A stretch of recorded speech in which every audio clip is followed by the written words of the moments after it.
the Constitution of the Philippines, its implication to development, and And we have 18 18 articles articles in this Constitution. My name is Daniel Manawis. And I am Maria Victoria Andiang. I'm Shanine Bautista Rosal. My name is Maria Teresa Esquinto. My name is Audrey Josh M. Dumalanta. I'm Irene Goldjumari. And We are the Group 7. And these are the 18 articles of this Constitution. Preamble. We, the sovereign Filipino people, imploring the aid of Almighty God in order to build a just and humane society and establish a government that shall embody our ideals and aspirations, promote the common good, and conserve and develop our patrimony, and secure to ourselves, our posterity, the blessings of independence and democracy, under the rule of law and the regime of truth, justice, love, equality, peace, and due order to promulgate this Constitution. The meaning of preamble. Every word in the preamble is meaningful. It encourages love and passion for our country, the Philippines. It shows significant messages about our deep rules and responsibilities to every Filipino and the society. As a free nation, we must act and spend our liberty with responsibility, focusing on love of country, peace, and unity. Article 1. National Territory. The national territory comprises the Philippine archipelago, with all the islands and waters embraced therein and all other territories, over which the Philippines has sovereignty or jurisdiction, consisting of its terrestrial, fluvial, and aerial domains, including its terrestrial sea, the seabed, the subsoil, the insular shelves, and other submarine areas. The waters around, between, and connecting the islands of the archipelago, regardless of their breadth and dimensions, form of the internal waters of the Philippines. Ang national territory ay binubuo ng Kapuluang Pilipinas, kasama ang lahat ng mga pulo at mga karagatan na nakapaloob dito, at lahat ng iba pang mga teritoryo na sa ganap na kapangyarihan o bahagi ng Pilipinas. Article 2, Declaration of Principles and State Policies. This is 28th section. Section 1. Philippines is a democratic and republican state. Ang Pilipinas ay isang estadong republikano at demokratiko. Ang ganap na kapangyarihan ay angkin ng sambayanan at nagmumula sa kanila ang lahat ng mga otoridad at pampamahalaan. Section 2. The Philippines renounces war as an instrument of the national policy, adopts the generally accepted principles of international law. Itinakwil ng Pilipinas ang digmaan bilang kasangkapan ng patakarang pambansa. Tinatanggap bilang bahagi ng batas ng bansa ang mga simulain ng batas international na kinikilala ng lahat at umaayon sa patakaran ng kapayapaan, pagkakapantay-pantay, katanungan, kalayaan, pakikipagtulungan, at pakikipagkaibigan sa lahat ng mga bansa. Section 4. The prime duty of the government is to serve and protect the people. Ang pangunahing tungkulin ng pamahalaan ay paglingkuran at pangalagaan ang sambayanan. Maaaring tawagan ng pamahalaan ang sambayanan upang ipagtanggol ang Estado, at sa ikatutupad na yun, ang lahat ng mga mamamayan ay maaaring atasang magandog ng personal na serbisyo, militar o sibil sa ilalim ng mga kondisyong itinatakda ng batas. We have 22 sections in Article 3 Bill of Rights, and we have Section 1, Right to Life, Liberty, and Property. You should not be deprived of your life, liberty, and property. Section 2, Right against unreasonable searches and seizures. Section 3, every person has the right to keep his communication or correspondence a secret. Section 4, Freedom of speech, right to a free press, freedom of assembly, the right of petition. Section 5, Freedom of religion. Section 6, the liberty of abode and the right to travel. Section 7. The right to information. Section 8. Right to form associations. Section 9. The right to just compensation. Section 10. Non-impairment clause. Section 11. Free access to court. Section 12. Right of person under custodial investigation. Section 13. The right to bail and against excessive bail. Section 14. Right of the accused. Right to due process of law in criminal cases. Innocent until proven guilty. The right to confront one's accuser. Basis for trials and absentia. Section 15. Writ of habeas corpus. Section 16. Right to speedy disposition of cases. Section 17. Right against self-incrimination. Section 18. The right to political beliefs and aspirations. Section 19. The prohibition against cruel, degrading, or inhuman punishment. Section 20. Non-imprisonment for debts. Section 21. Right against double jeopardy. Section 22. Expose facto law and Bill of Attainder. Kahalagahan ng Bill of Rights sa mga mamamayang Pilipino. Ang Bill of Rights ang nangangalaga sa mga mamamayan laban sa anumang paglabag o pang-aabuso mula sa kahit na sino mang magtatangka. Ang Bill of Rights ang siyang dahilan upang mabigyan ng kahulugan ng buhay ng tao. Ang Bill of Rights ang nagbibigay boses sa mga mamamayan. At higit sa lahat, ang Bill of Rights ang nagbibigay ng kalayaan sa bawat mamamayan. Article 4. Citizenship. Section 1. The following are citizens of the Philippines. Those who are citizens of the Philippines is at the time of the adoption of this Constitution. Number 2. Those whose fathers or mothers are citizens of Philippines. 3. Those born before January 17, 1973 of Filipino mothers who elect Philippine citizenship upon reaching the age of majority. And 4. Those who are naturalized in accordance with law. Section 2. Natural-born citizens are those who are citizens of the Philippines from birth without having to perform any act to acquire a perfect their Philippine citizenship. Those who elect Philippine citizenship in accordance with paragraph 3 section I hereof shall be deemed natural-born citizens. Section 3. Philippine citizenship may be lost or required in manner provided by law. Section 4. Citizens of the Philippines who marry aliens shall retain their citizenship unless by their act or omission they are deemed, under the law, to have renounced it. Section 5. Dual alliance of citizens is inimical to national interest and shall be dealt with by law. Ano nga ba ang citizenship? Ang citizenship ay tumutukoy sa ganap na pagkamamamayan ng isang bansa. Mga pamamaraan sa pagkakaroon ng citizenship.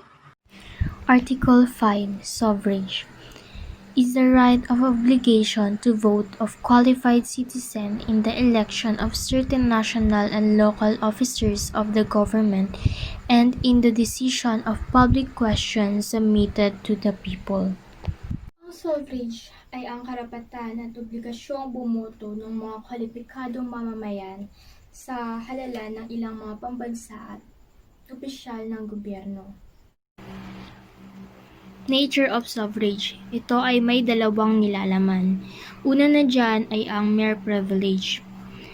Ang paghihirap ay hindi isang natural na karapatan ng mga mamamayan, ngunit isang privilege na ibinigay o pigilan ng mga batas na gumagawa ng kapangyarihan na napapailalim sa mga limitasyong konstitusyonal. Ang ikalawa ay ang political right o karapatang pampolitika. Inuri ito bilang karapatan sa pampolitika na nagbibigay daan sa bawat mamamayan na lumahok sa proseso ng pamahalaan upang matiyak na ang mga kapangyarihan nito mula sa pahintulot ng pinamamahalaan. Example is the right of citizen. Right of citizen because of the citizen which give them indirectly in the establishment or administration of the government. Qualification of voters. 1. A citizen of the Philippines, both male and female. 2. Not otherwise qualified by law. 3. At least 18 years old. 4. Have resident in the Philippines for at least 1 year. So, what is an election? And so, it is the selection of candidates to public office by popular vote. And so, there are two types of election. Regular and special. Punta muna tayo sa regular. Regular refers to an election participated by those who possess the right of suffrage, not disqualified by law, and who are registered voters. Special, one held to fill in the vacancy in office before the expiration of the term for which incumbent was elected. Article 6. The Legislative Department. Section 1. The legislative power shall be vested in the Congress of the Philippines. Section 2.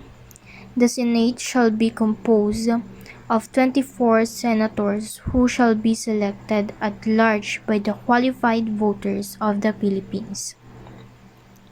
Section 3. No person shall be a senator unless he is a natural-born citizen of the Philippines. Section 4. The term of the office of the senator shall be 6 years. Section 5. The House of Representatives shall compose of not more than 250 members, unless otherwise fixed by law, who shall be elected from legislative district. Section 6. No person shall be a member of the House of Representatives unless he is a natural-born citizen of the Philippines. Section 7. The members of the House of Representatives shall be elected for a term of 3 years. Section 8. Unless otherwise provided by law, the regular election of the senators and the members of the House of Representatives shall be held on the second Monday of May. Section 9. In case of vacancy in the Senate or in the House of Representatives. Section 10. The salaries of senators and members of the House of Representatives shall be determined by law. Section 11. A senator or member of the House of Representatives shall be offenses punishment by not more than 6 years. Section 12. All members of the Senate and the House of the Representatives shall, upon assumption of office, make a full disclosure of their financial and business interests. Section 13. No senator or member of the House of Representatives may hold any other office or employment in the government. Section 14. No senator or member of the House of the Representatives may personally appear as counsel before any court of justice. Section 15. The Congress shall convene once every year in the fourth Monday of July for its regular session. Section 16. The Senate shall elect its President and the House of Representatives. Section 17. The Senate and the House of the Representatives shall each have an electoral tribunal. And so it defines and punish crimes against the state and against person and their property. It determines the tax people should pay for the maintenance of the government. There shall be commission on appointments consisting of the President of the Senate as ex officio chairman, 12 senators, and 12 members of the House of Representatives elected by each House of the basis of proportional representation from the political parties and parties of organization registered under the party list system represented therein. Dapat magkaroon ng komisyon sa paghiran ng bubuuin ng Pangulo ng Senado bilang tagapangulo ex officio 12 senador at 12 kagawad ng kapulungan ng mga kinatawan na halal ng bawat kapulungan batay sa representasyong proporsyonal mula sa mga partidong pampolitika at sa mga partido o organisasyong nakarehistro sa ilalim ng sistemang party list na kinakatawan doon. Section 19. The electoral tribunals and the commission on appointments shall be constituted within 30 days after the Senate and the House of Representatives shall have been organized with the election of the President and the Speaker. Ang mga hukuman, panghalalan at ang komisyon ng paghirang ay dapat buuin sa loob ng 30 araw makaraang matatag ang Senado at ang kapulangan ng mga kinatawan sa pagkakahalal ng Pangulo ng Senado at ng Speaker. Section 20. The records and books of accounts of the Congress shall be preserved and be open to the public in accordance with law, and such books shall be audited by the Commission on Audit, which shall publish annually an itemized list of amounts paid to and expenses incurred for each member. Ang mga record at mga libro ng kwenta ng Kongreso ay dapat pangalagaan at ilahad sa media ng naaayon sa batas. At ang gayong mga libro ay dapat ma-audit ng Commission sa audit na naglalathala taon-taon ng sa isang listahan ng mga halagang ibinayad sa at ginugol para sa bawat kagawa. Section 21. The Senate or the House of Representatives or any of its respective committees may conduct inquiries in aid of legislation in accordance with its duly published rules of procedure. Ang Senado o ang kapulungan ng mga kinatawan o alinman sa kanilang mga kaukulang komite ay maaari magsagawa ng mga pasisiyasat bilang tulong sa pagbabatas ayon sa mga alintuntunin ng mga pamamaraan nito na nararapat sa nananathala. Section 22. The heads of departments may upon their own initiative, with the consent of President or upon the request of either House as the rules of each House shall provide, appear before and be heard by such House on any matter pertaining to their departments. Ang mga puno ng mga kagawaran sa kanilang sariling pagkukusa nakasangayon ang Pangulo o sa kahilingan ng alin man sa dalawang kapulungan gaya ng dapat itadhana ng mga alintuntunin ng bawat kapulungan ay maaaring humarap at dingin ng gayong kapulungan hinggil sa anumang bagay na uugnay sa kanilang mga kagaraw. Section 23.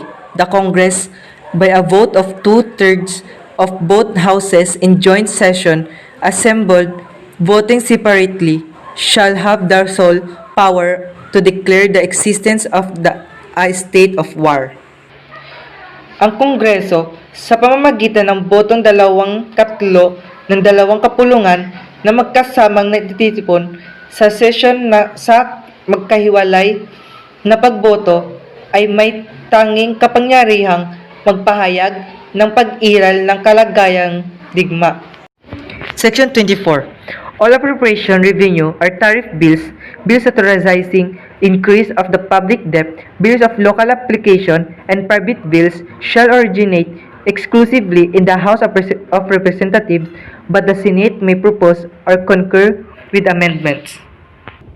Ang lahat ng mga panukalang batas sa laang gugulin, rentas o taripa, mga panukalang batas na nagpapahintulot ng pagdaragdag ng utang na pambayan, mga panukalang batas na may bisang lokal, at mga panukalang batas na pansarili ay dapat magmula sa kapulungan ng mga kinatawan lamang. Ngunit, ang Senado ay maaari magpanukala o sumang-ayon sa pamamagitan ng mga sunog.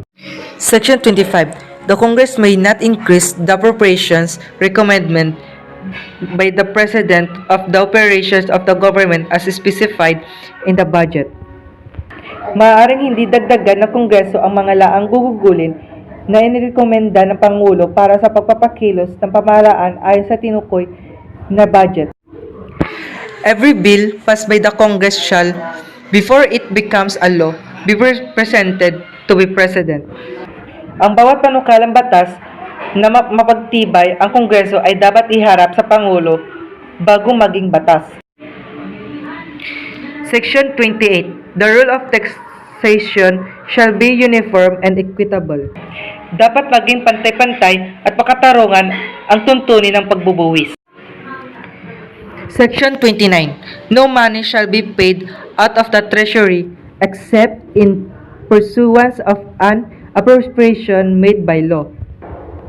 Hindi dapat magbayad ng salapi mula sa kabangyaman maliban kung ito ay ayon sa laang gugugulin isinagawa sa pamamagitan ng batas.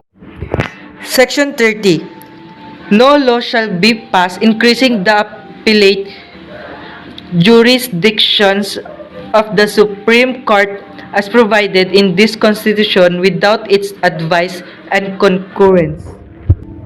Hindi dapat magpatibay ng batas na nagdaragdag sa jurisdiction sa paghahabol ng kataas-taasang hukuman na itinadhana na konstitusyong ito nang walang tagubilin at pagsang-ayon nito. Section 31. No law granting a title of royalty or nobility shall be enacted. Hindi dapat magpatibay ng batas na nagkakaloob ng titulo ng pagkahari o pangmaharlika. Section 32.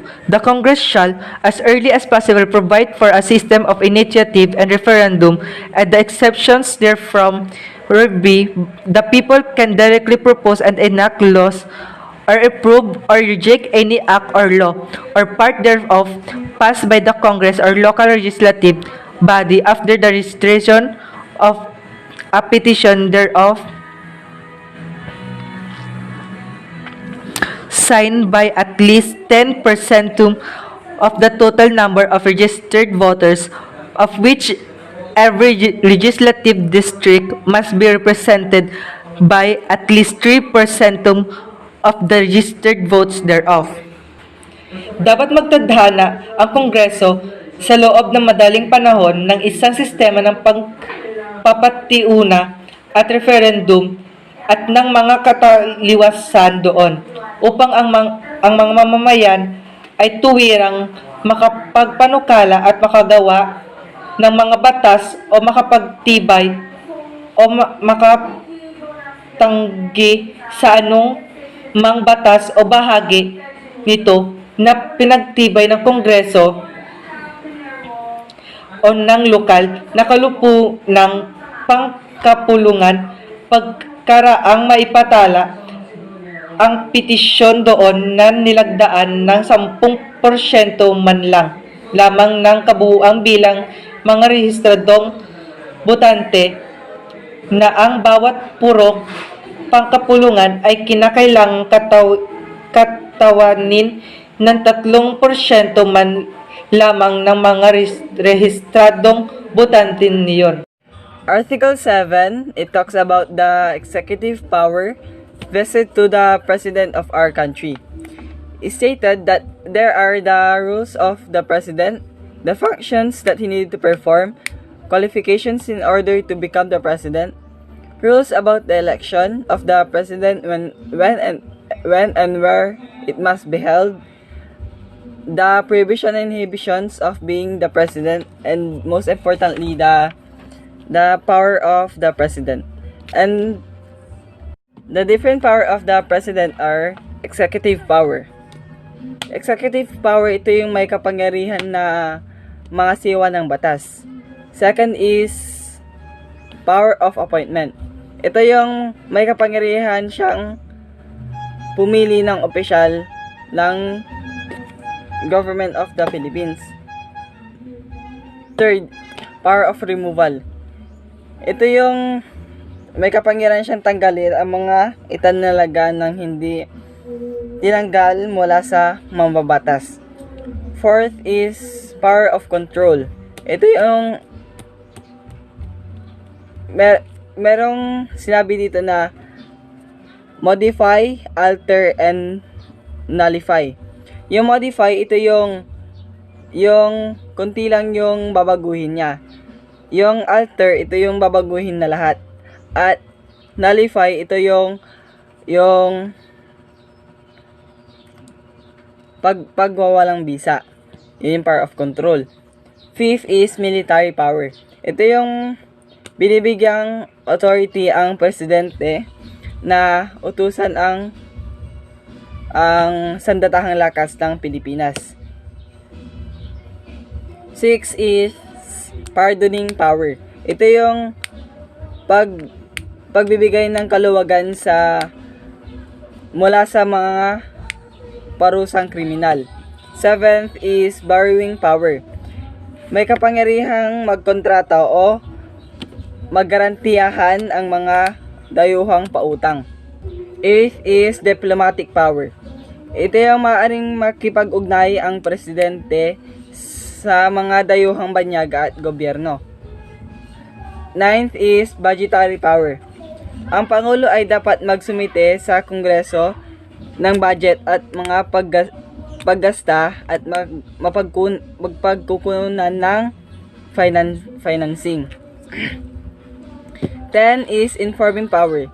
Ang Pangulo ay sasaita sa Kongreso sa pagbubukas ng regular session nito. Article 8, the Judicial Department. Section number 1. The judicial power shall be vested in 1. Supreme Court in such lower courts as may be established by law. Saklaw ng kapangyarihang panghukuman ang tungkulin ng mga hukuman ng katarungan na ayusin ang mga nangyayaring mga sigalot na kinakasangkutan ng mga karapatang nararapat, hingin at ipatupad ng naaayon sa batas. Section number 4. The Supreme Court shall be composed of a Chief Justice and 14 Associate Justices. Ang kataas-taasang hukuman ay dapat buuin ng punong mahistrado at 14 na kasamang mahistrado. Section number 6. The national language of the Philippines is Filipino. As it evolves, it shall be further developed and enriched on the basis of existing Philippine and other languages. Ang wikang pambansa ng Pilipinas ay Filipino. Samantalang nililinang ito ay dapat payabungin at pagyaman pa ng salig sa umiiral na wika. Section number 8. This Constitution shall be promulgated in Filipino and English and shall be translated into major regional languages, Arabic and Spanish. Ang konstitusyong ito ay dapat ipahayag sa Filipino at Ingles at dapat isalin sa mga pangunahing wikang panrehiyon, Arabe at Kastila. Section number 12. The state shall regulate the transfer and promote the adoption of technology from all sources for the national benefit. Dapat regulahin ng Estado ang paglilipat at itaguyod ang pag-aangkop ng teknolohiya mula sa lahat ng para sa pambansang pakikinabangan. Scope of judicial power. Adjudicatory power to settle actual controversies involving rights, judicial review, interpret the law and make them binding judgment, incidental power, power essential for the discharge of their judiciary function, Supreme Court, final decision maker, highest court of the land, classes of courts, constitutional court provided by the Constitution, statutory court, creation of law and legislative, under regular, court of appeals, regional trial court, special, Sandigan Bayan, review cases filed against government officials, court of tax appeals, powers of judiciary, Madamus, quo warranto, composition of the Supreme Court, composed of 15 judges, Chief Justice, and appointed. Article 9 Constitutional Commission Common Provision Section 1 The Constitutional Commission, which shall be independent, are the Civil Service Commission, the Commission of Election, and the Commission on Audit. Section 2 No member of Constitutional Commission shall hold other office of employment, neither shall be engaged in the practice of any profession, in active management or control of any business, which in a way may be affected by the function of his office. Section 3. The salary of the chairman of the commissioner shall be fixed by the law and shall not be decreased during their tenure. Section 4. The Constitutional Commission shall appoint their office and employment in accordance with the law.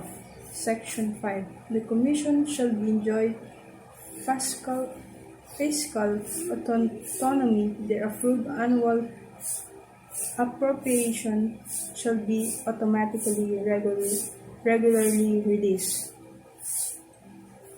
Section 6. Each commission may promulgate its own rules concerning pledge and practice before any of his office. Such a rule, however, shall not diminish, increase, and modify state rights. Section 7. Each constitutional shall be decided by the majority of vote of all its members in any case of matter brought before in within 60 days from the date of submission of decision of resolution. Section 8. Each commission shall perform such other function as may be provided by the law. The Civil Service Commission. Section 1. The Civil Service Commission shall be administered by the Civil Service Commission, composed of chairman and two commissioners. Section 2. The Civil Service embraces all branches of subdivision, instrumentalists, and agencies of government, including government-owned and controlled corporation and other charter.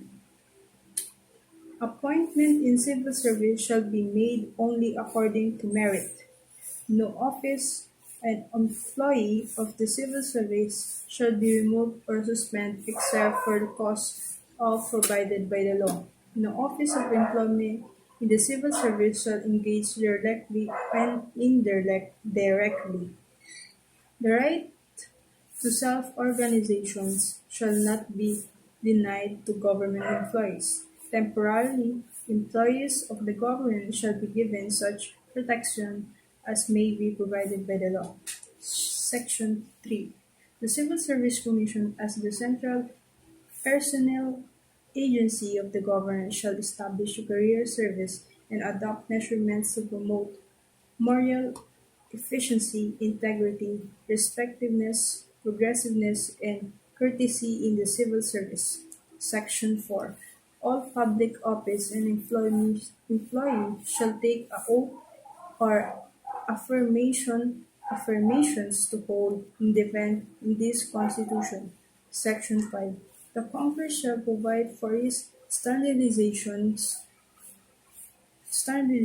of the office of the government employee, including those in the government-owned or control corporation with original charter. Section 6. No candidate who has lost his any election shall be in 1 year such as election be appointed to under office of government or any government-owned or controlled corporation or in any of their subsidiaries. Section 7. No elective official shall be eligible for appointment of designation in any capacity to any public office or position during his tenure. Section 8. No elective or public officer or employee shall receive additional double or indirect compensation unless especially authorized by the law. The Commission of Election. Section 1. There shall be commission on election composed of chairman and 6 commissioners who have naturally born citizens of the Philippines, and the time of their appointment at least 35 years of age, hold their college degree, and most not even candidates for any elective position. Section 2.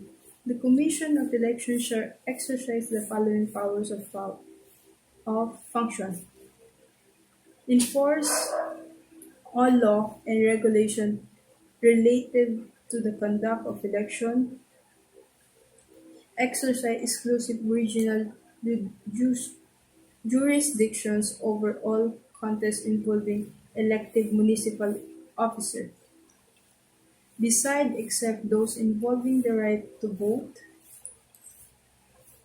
which Section 3.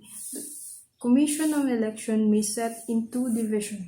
They shall fulmigate the rolls and produce in order to dispose election case, including pre-proclamation controversies in Section 4. The Commission may during the election period supervise and regulate enjoyable utilization of all franchise or permits for the operation.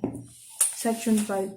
No pardon, amnesty, supervision of sentence of violation of election law, rules and regulations shall be granted by the President without the favorable recommendation of the Commission. Section 6. A free and open party system shall be allowed involved according to the free choice of the people.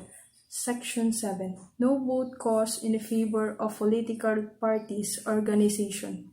Section 8. Political parties and organizations under the party system shall not be represented in the Voters Registration Board, Board of Election, Inspector, Board of Canvasser, and other similar parties. Section 9. Unless otherwise fixed, the Commissioner, special case, the election period shall commence 90 days before the day of the election. Section 10. Bona fide candidates for any public office shall be free from any form of harassment and discrimination. Section 11. Funds certificate by commission of necessarily betray the expenses by the holding regular and special election. The Commission on Audit. Section 1. The Commission on Audit composed of chairman and 2 commissioners. Section 2. The Commissioner on Audit shall have the power to authority and duty to examine the audit and settlement all accounts pertaining the revenue and receipt and expenditures of other funds and property owned and held trusts pertaining to the government. Section 3. No law shall be passed an entity of the government in solidarities whatever any investment of public funds from the usual jurisdictions of Commission on Audit. Section 4. The Commission shall submit to the President and Congress, which time fixed by the law, an annual reporting covering the financial condition and operation of the government, its subdivision agencies, instrumentalities including government-owned or controlled corporations, and non-governmental entities subject to the adult and recommended measurement necessary to improve their effectiveness and efficiency. It shall submit such as report as may be required by the law. Article 10, Local Government. What is the purpose of local government? The purpose of local government is to serve as twofold purpose. The first purpose is the administrative purpose of supplying goods and services. The other purpose is to represent and involve citizens in determining specific local public needs and how these local needs can be met. Article 10, Local Government. Summary, Section 1 to 10. Creation of autonomous regions in Muslim Mindanao and the Cordillera. Enactment of a local government. Granting to LGUs the power to create their own sources of revenue and to levy taxes, fees, and charges. Providing local governments with a just share of national taxes which shall be automatically released to them. Entitling local governments to an equitable share in the proceeds of the utilization and development of the national wealth within their respective areas. Sectoral representation in the legislative bodies of local governments. Providing for regional development councils or other similar bodies composed of local government official, regional heads, and departments and other NGOs within the region. For purpose of administration, decentralization to strengthen the autonomy of the units thereon and to accelerate the economic and social growth development of the units in the region. Section number 11. The Congress may by law create special metropolitan political subdivision subject to a plebiscite as set forth in section number 10. Section 12. Cities that are highly urbanized as determined by law and component cities whose characters prohibit their voters from voting for provincial elective officials shall be independent of the province. Section 13. Local government units may group themselves, consolidate, or coordinate their efforts, services, and resources for purposes commonly beneficial to them in accordance with law. Section 14. The President shall provide for regional development councils or their similar bodies composed of local government officials, regional heads of departments. Section 15. There shall be created autonomous regions in Muslim Mindanao and in the Cordilleras consisting of provinces, cities, municipalities, and geographical areas sharing common and distinctive. Section 16. The President shall exercise general supervision over autonomous regions to ensure that the law are faithfully and executed. Section 17. All powers, functions, and responsibilities that granted by this Constitution or by law to the autonomous regions shall be vested in the national government. Section 18. The Congress shall enact an organic act for each autonomous region for the assistance and participation of the Regional Consultative Commission composed of representatives appointed by the President from a list of numbers from multisectoral bodies. Section 19. The first Congress elected under this Constitution shall, within 18 months from the time of organization of both houses, pass the organic acts for the autonomous regions in Muslims Mindanao and Cordilleras. Section 20. Within its territorial jurisdiction and subject to the provision of this Constitution and national laws. Number 1. Administrative organization. Number 2. Creation of sources of revenues. Number 3. Ancestral domain and natural resources. Number 4. Personal family and property relations. Number 5. Regional, urban, and rural planning development. Number 6. Economic, social, and tourism development. Number 7. Educational policies. Article 11 talks about the public office and the Sandigang Bayan's composition. Qualifications to be part of Sandigang Bayan and the appointment of the Ombudsman and his deputies. It also states the process of impeachment. Impeachment ay isang pamamaraan kung saan ang mga taong may hawak ng mga posisyon sa gobyerno kung ang mataas na authority, prestige, and dignity at may tiyak na panunungkulan ay maaaring alisin mula sa katungkulan para sa mga kadahilanang malapit na nauugnay sa kanilang pag-uugali bilang opisyal ng publiko. Article 11 provided a list of grounds for impeachment. And there are different grounds of impeachment. First is culpable violation of the Constitution, treason, bribery, two types of bribery, direct bribery and indirect bribery, graft and corruption, betrayal of public trust, and other high crimes. Sinabi dito na yung Sandigang Bayan. Yung Sandigang Bayan ay isang tanging hukuman sa Pilipinas na itinatag sa ilalim ng kautosang pampanguluhan bilang 1606 at ang Ombudsman. Ombudsman ay ang tauhan ng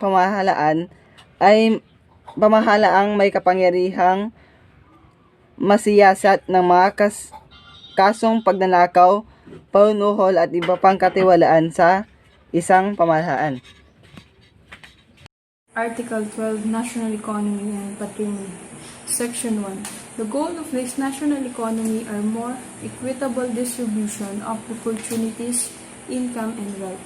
Also sustainably increase the amount of goods and services produced by the nation to benefit to the people, expanding productivity as the key of rising quality of life of all, especially people underprivileged. The state shall promote industrialization and full employment based on the sound of agricultural development and agrarian reform. Through the industrial that make the full and efficient use of human and natural resources and rich and competitive in both domestic and foreign markets. However, the state shall promote Filipino enterprise against unfair foreign and competition and trade practices. Section 2. All lands of public domain and other natural resources are owned by the state. The exploration, development, and utilization of natural resources shall be under the full control and supervision from the state. Section 3. Lands of public domain. Agricultural lands of the public domain may be further classified by the law according to the uses to which they will be devoted.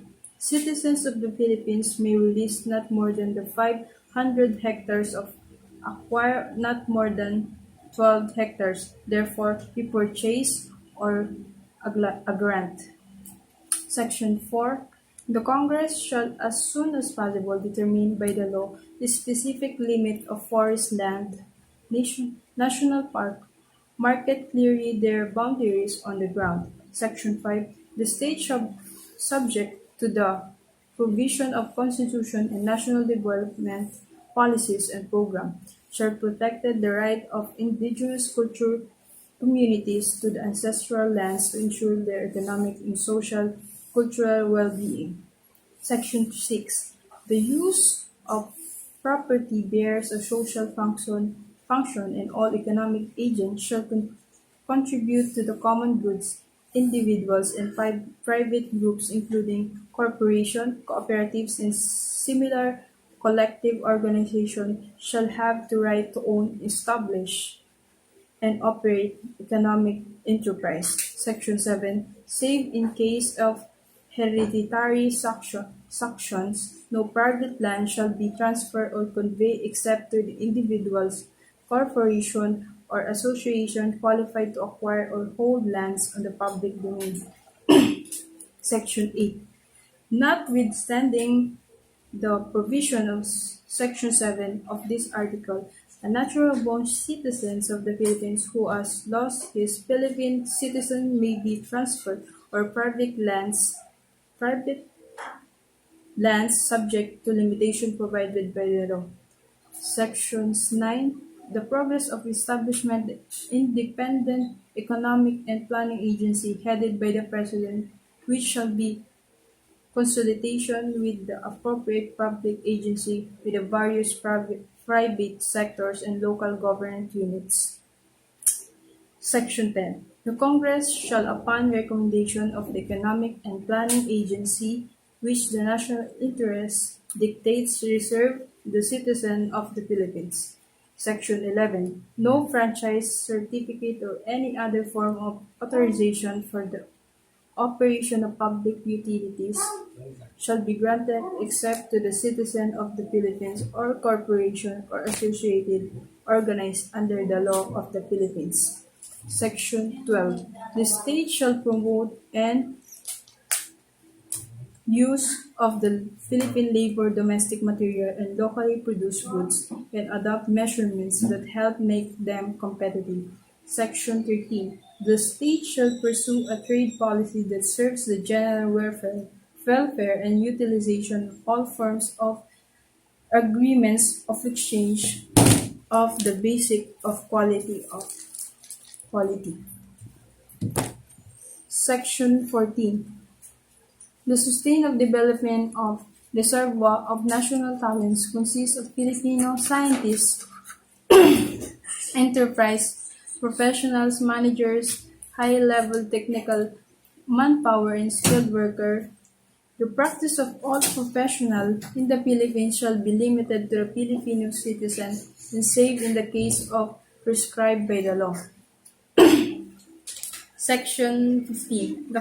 The Congress shall create an agency to promote the viable and growth of cooperatives as an instrument for social justice and economic development.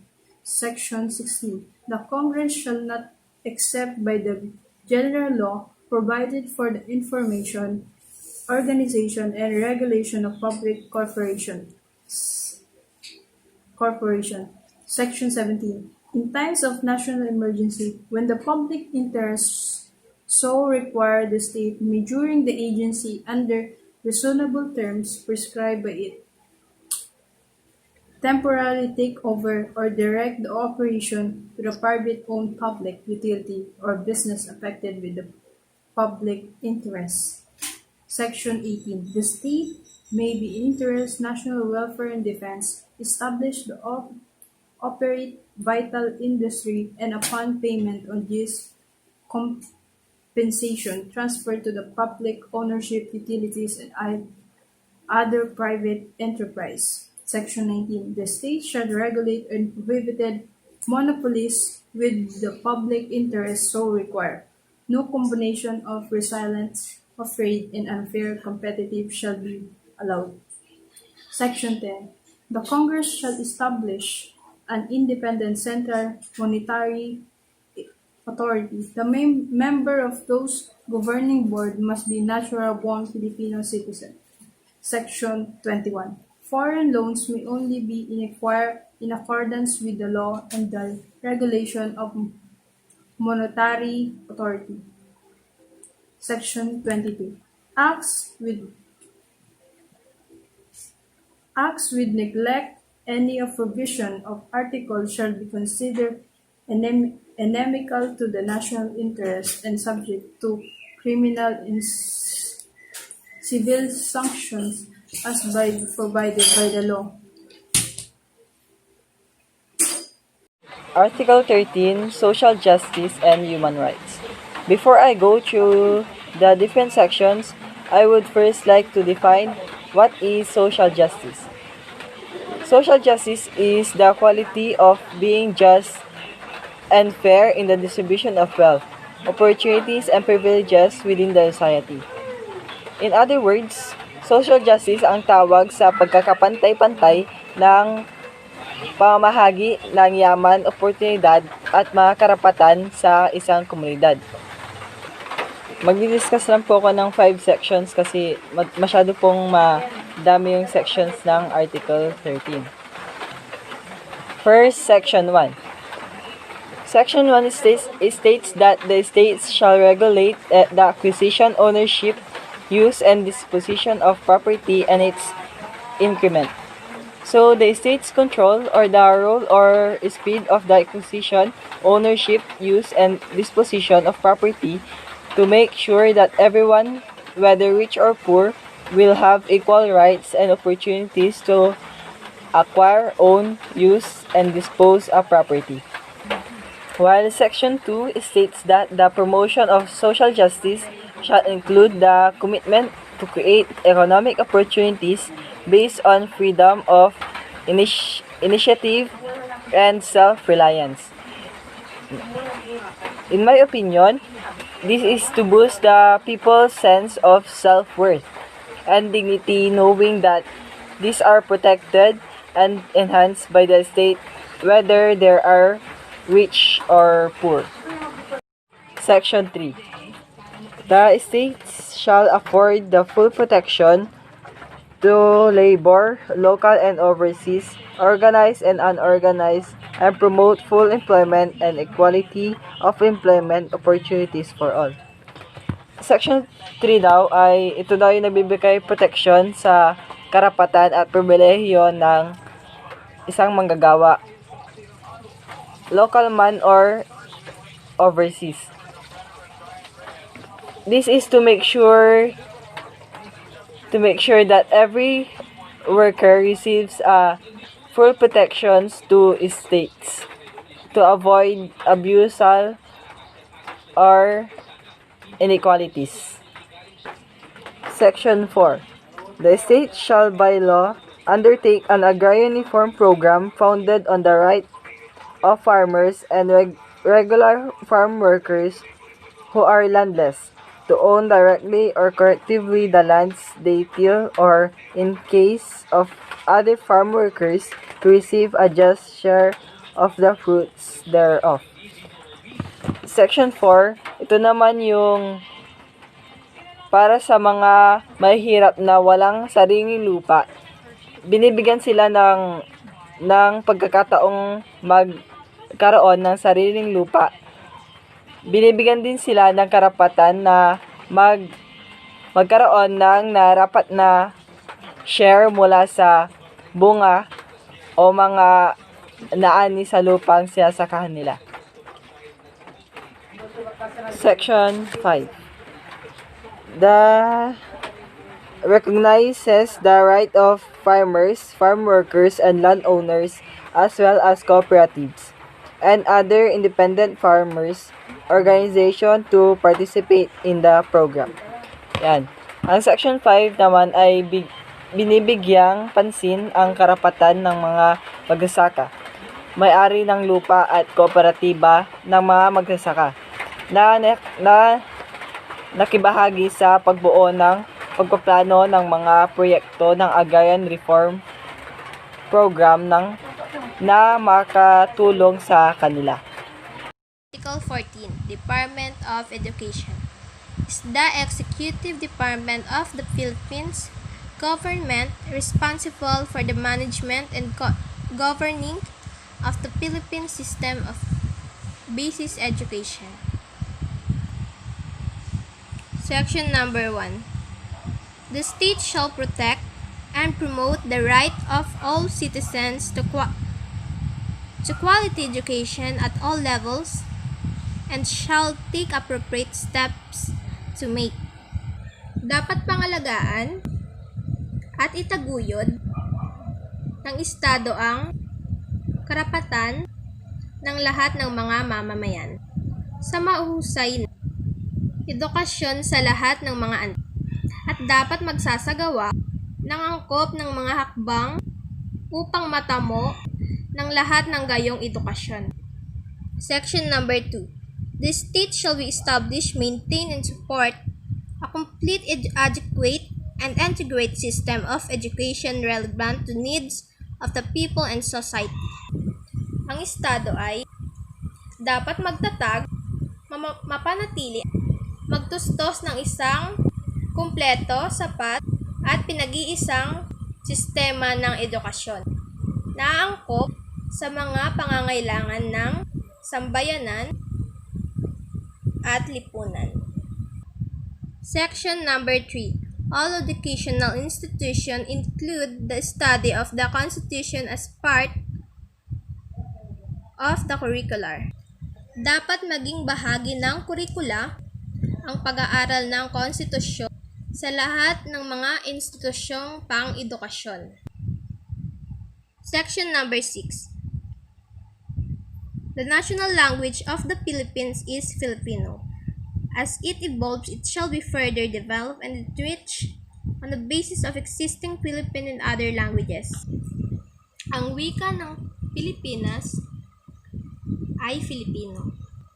Samantalang nililinang ito ay dapat payabungin at pagyaman pa sa salig na umiiral ng wika ng Pilipinas. Section number 8. This Constitution shall be promulgated in Filipino and English and shall be translated into major regional languages, Arabic and Spanish. Ang Constitution, ito ay dapat ipahayag sa Filipino at Ingles at dapat isalin sa mga pangunahing wikang panrehiyon, Arabic at Kastila. Section number 12. The state shall regulate the transfers and promote the adoption of technology from all sources for the national benefit. Dapat regulahin ng Estado ang paglilipat at itaguyod ang pag-aangkop ng teknolohiya mula sa lahat ng bati para sa bansang pangkabuhayan. Section number 19. Dapat itaguyod ng Estado ang edukasyong pisikal at pasiglahin ang mga programang pang-sports, mga paligsahang panliga, at mga amateur sports, kasama ang pagsasanay para sa mga paligsahang pandaig. Article 15. The Family. Section 1. The state recognizes the Filipino family as the foundation of the nation. Accordingly, it shall strengthen its solidarity and actively promote its total development. Kinikilala ng Estado ang pamilyang Pilipino na pundasyon ng bansa. Sa ganon, dapat itong patatagin ang pamilyang Pilipino at aktibong itaguyod ang lubos na pag-unlad nito. Article 16. General Provisions. Section 1. The flag of the Philippines shall be red, white, and blue with the sun and 3 stars as consecrated and honored by the people and recognized by law. Ang bandila ng Pilipinas ay dapat na pula, puti, at bughaw, na may isang araw at 3 bituin, na dinadakila at iginagalang ng sambayanan at kinikilala ng batas. Article 17. Amendments or revision. And we have 4 sections in this article. Section 1. Any amendments or revisions of this Constitution may be proposed by the Congress upon a vote of 3/4 of all its members, or a constitutional convention. Ang anumang mga pagbabago sa konstitusyong ito ay maaaring ipanukala ng Kongreso sa pamamagitan ng 3/4 na boto ng lahat ng mga kagawad nito, o sa pamamagitan ng isang kumbensyong konstitusyonal. Section 2. Amendments to this constitution may likewise be directly proposed by the people through initiative upon a petition of at least 12% of the total number of registered voters. Ang mga susog sa konstitusyong ito ay maaari ring tuwirang ipanukala sa pangunguna ng mga taong bayan sa pamamagitan ng petisyon ng 12 bahagdan man lamang ng kabubuang bilang ng mga rehistradong mga halal.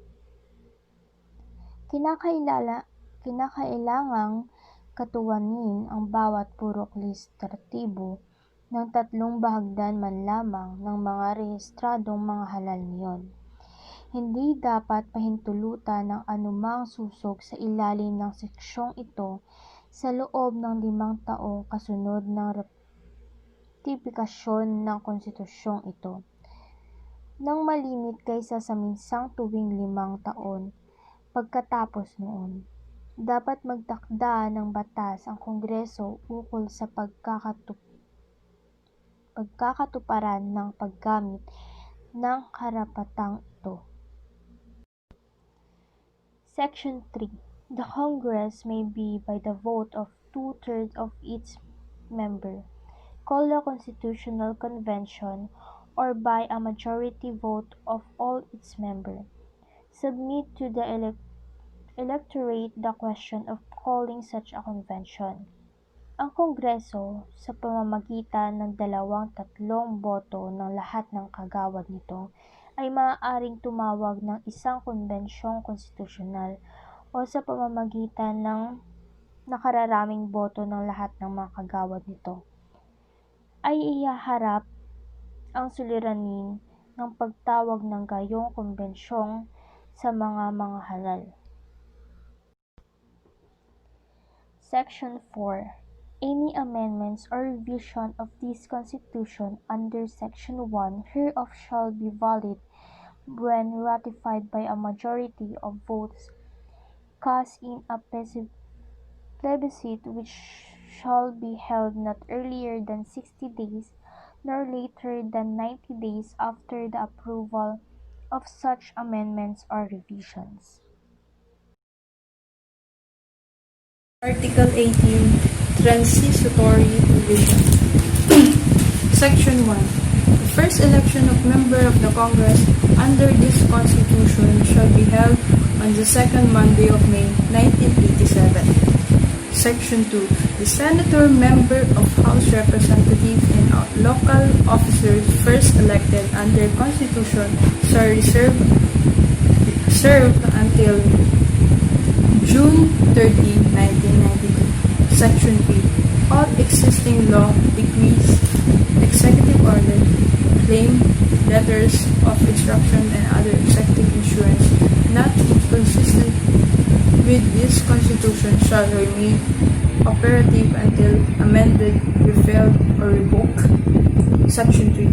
All existing threats in the international agency which have not been ratified shall not be renewed or extended. Section 5. The 6-year terms of incumbent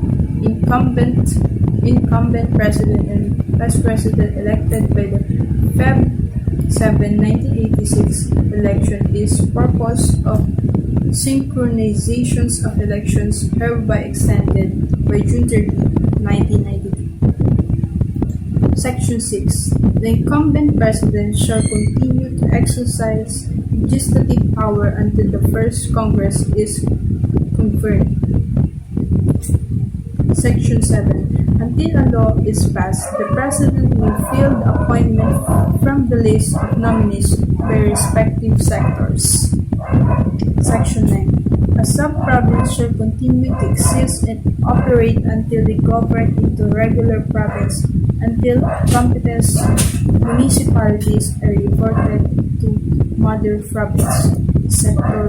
Section 10. All court existing at the time of ratification of Constitution shall continue to exercise their jurisdiction. Section 11. The incumbent member of judiciary shall continue in the office until they reach the age of 70 years old. Section 12. The Supreme Court shall, within 1 year after ratification of Constitution, adopt a systematic plan to the decisions of resolutions of case of matters pending in Supreme Court. Section 13. The legal effect of the lapse before the ratification of constitutions of the applicable period of time for the decision or resolutions of the cases. Section 14. The provision of the program, part of program or paragraph 3, 4, section 15 of this Constitution shall apply the case of matter filed before the ratifications. The incumbent member of Civil Service Commission, the Commission of Election, the Commission on Audit shall continue in the office for 1 year after the ratification of this Constitution. Section 16. Career civil service employees separate from the service not for cause but is the result of reorganization pursued the Proclamation Number 3 dated March 25, 1986. Section 17. Until the Congress provide otherwise, the President shall receive an annual salary and the Vice President and Section 18. At the earliest possible time, the government shall increase the salary scale of all other officials and employee of national government.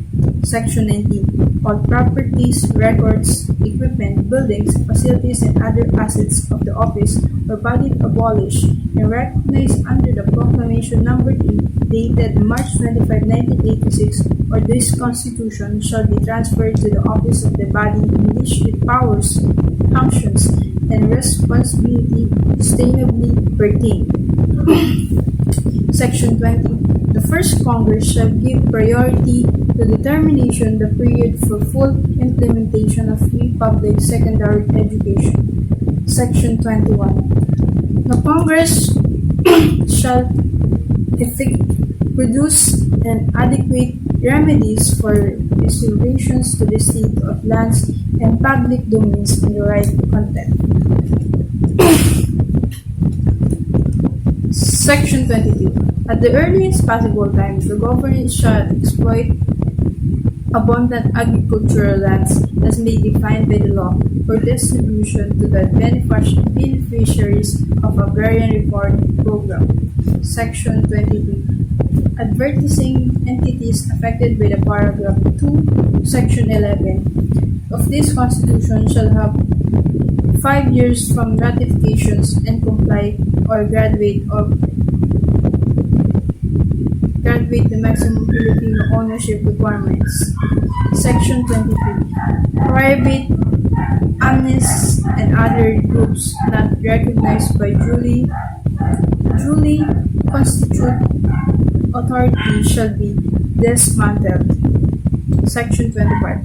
After the expiration in 1991 of agreement between the Republic of the Philippines and United States concerning military base, foreign military base troops or facilities shall not be allowed in the Philippines except under treaty duty occurred in the Senate and the Congress required. The ratification of majority of the vote caused the people of national held with the purpose of recognition and treaty by the other contracting state. Section 26. The authority issues first under the Proclamation Number 3 dated March 20, 1996. Recovery of the interest and certificate by the President and Congress extended such period. The first order automatically lifts no judicial action or proceeding in commerce provided. Section 27. The Constitution shall be taken immediately upon this ratification by majority of this vote health, health and purpose shall be provides Constitution. Foregoing purpose of this Constitution, the Republic of the Philippines was approved by the Constitution Commissions of 1986 on 12th day of October 1986 and accordingly signed on the 5th day of October 1966 the Plenary Hall and National Government Center, Quezon City, by Constitution, whose are hereunder affixed